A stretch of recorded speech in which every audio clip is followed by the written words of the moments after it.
like to start by introducing the book that I'm publishing here right now. It's called Global Economic Amnesty.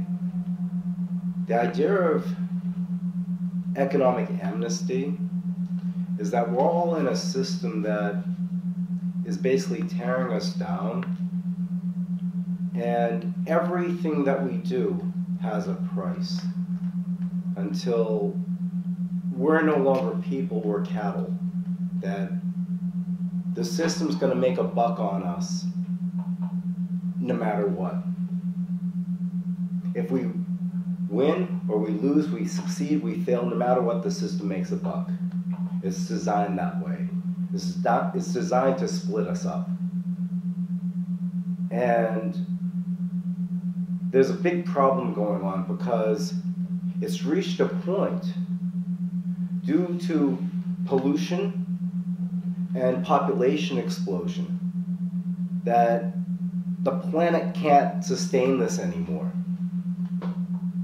What's happening is that due to global warming, the decision is no longer in our hands. We don't have time to wait for political will or corporate sponsors to get us out of this. We're going to have to do this ourselves. That's the crux of the matter. That's where we're at. And so there's a lot around that. And the fundamental thing that we need to change as a society, as a human species, is how we organize ourselves. And how that starts is with our economic policy. Capitalism has had a free hand for over 100 years now. And once it was fine, but now the planet's responding. Things like Hurricane Katrina and Hurricane Cassandra, have brought us to the point of realization that we have to change. So that's what this book here is all about, Global Economic Amnesty. Demanding, standing up and saying, this is what we want. We want freedom, amnesty from capitalism. That's what we're talking about. That's what this book explains. I'm not going to bore you with introductions, though I may already have. Yes, I have a sense of humor. I'll share with you a piece that kind of ties the whole thing together. It's called Imposing Democracy. When you have to terrify your people into giving their freedoms away, we say it's guaranteeing security. When you invade another country to steal their wealth and establish your own regime, we call it setting people free. When you bomb a tiny village while all its people are fast asleep, that is known as collateral damage.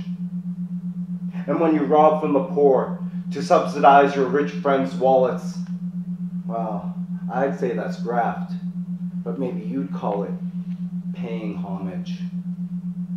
When there are police at every corner, no, that's not repression. That's maintaining order. When all the news tells you to follow the government line, they say that freedom of the press is doing just fine.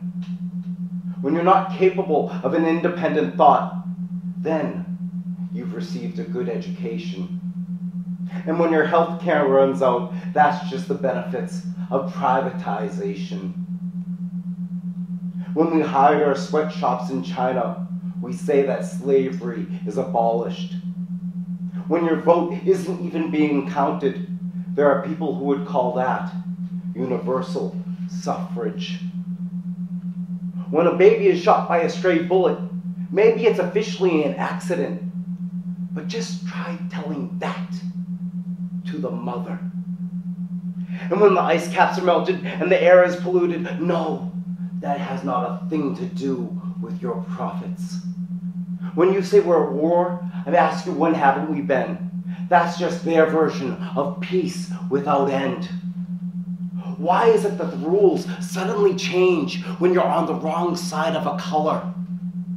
And while you're at it, can you explain to me how life in prison without a trial could ever be for their own protection? When you get to choose who has the right to live, is that what is meant by having God on your side? When the judges are allowed to hand out the jobs, is that thanks to having free and open elections? I don't know what you think about all this that's going on, but if that's democracy, then something's very, very wrong.